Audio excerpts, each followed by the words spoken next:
Queridos irmãos, a paz do Senhor Jesus. Em Hebreus 10:26 nos diz assim: Porque se pecarmos voluntariamente, depois de termos recebido o conhecimento da verdade, já não resta mais sacrifício pelos pecados.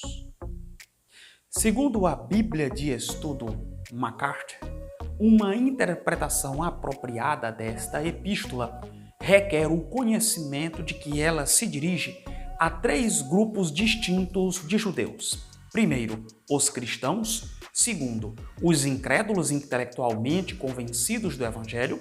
Terceiro e último, os incrédulos atraídos pelo Evangelho e pela pessoa de Cristo, mas que não haviam chegado a uma convicção definitiva dele. O primeiro grupo era constituído de hebreus cristãos que sofriam rejeição e perseguição por parte de seus compatriotas judeus, conforme lemos em Hebreus 10, 32 e 34. Trata-se daquele grupo de crentes imaturos que eram tentados a agarrar-se às tradições e aos rituais simbólicos do judaísmo. A carta havia sido escrita para dar-lhes incentivo e confiança em Cristo, seu Messias e sumo sacerdote. O segundo grupo era constituído de judeus incrédulos, que estavam convencidos das verdades básicas do Evangelho, mas que não haviam depositado sua fé em Jesus Cristo como seu próprio Salvador e Senhor. Eram convencidos intelectualmente, porém não tinham compromisso espiritual.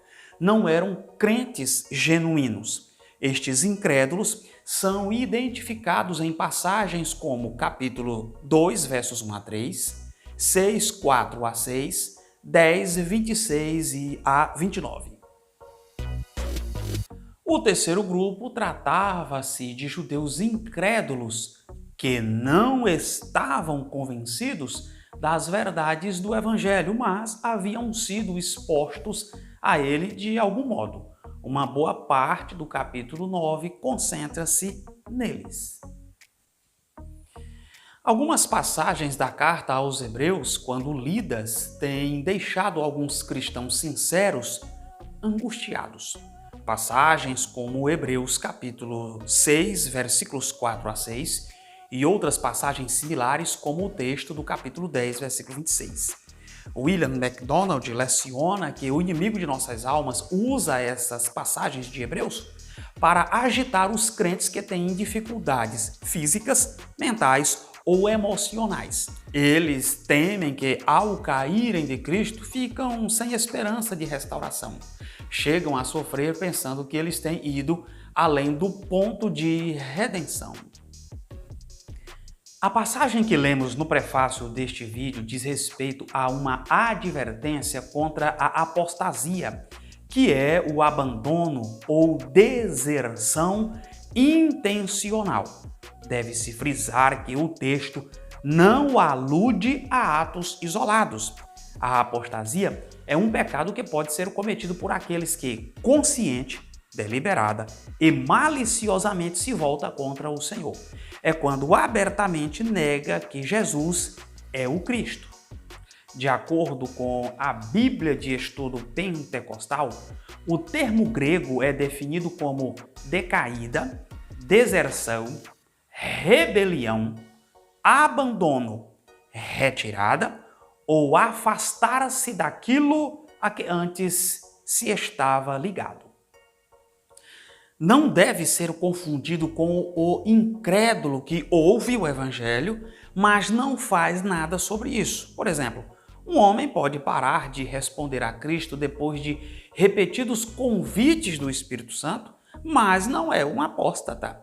A apostasia também não pode ser confundida com recaída espiritual. Um crente pode desviar-se para longe de Cristo.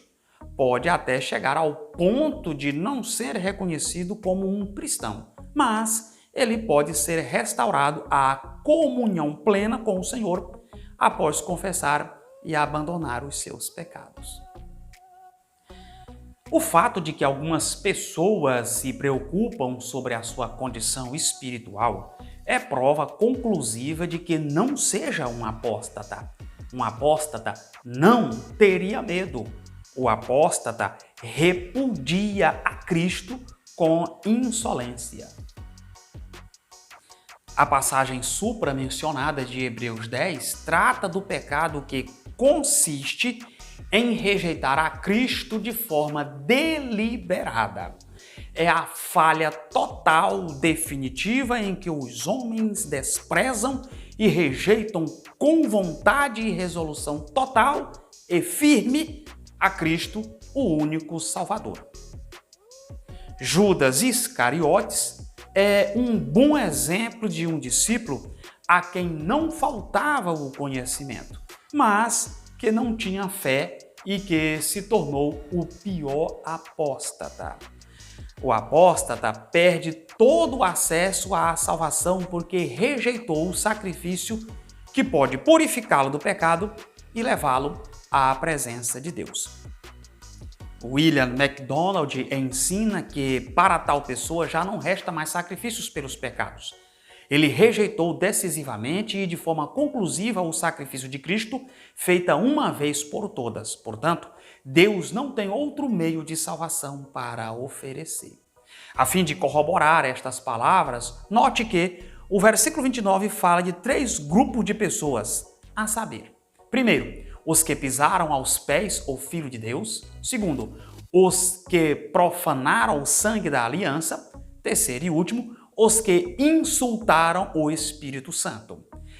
Sem sombra de dúvida, só quem cometem tais atos é que se podem enquadrar a um apóstata.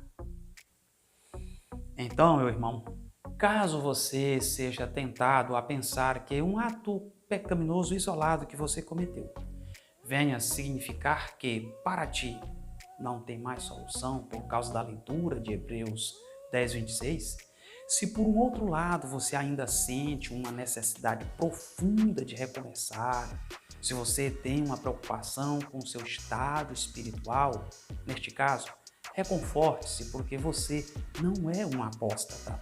Ainda tem solução para ti, ainda tem solução para mim. Haja vista que nós, porém, não somos daqueles que se retiram para a perdição, mas daqueles que creem para a conservação da alma.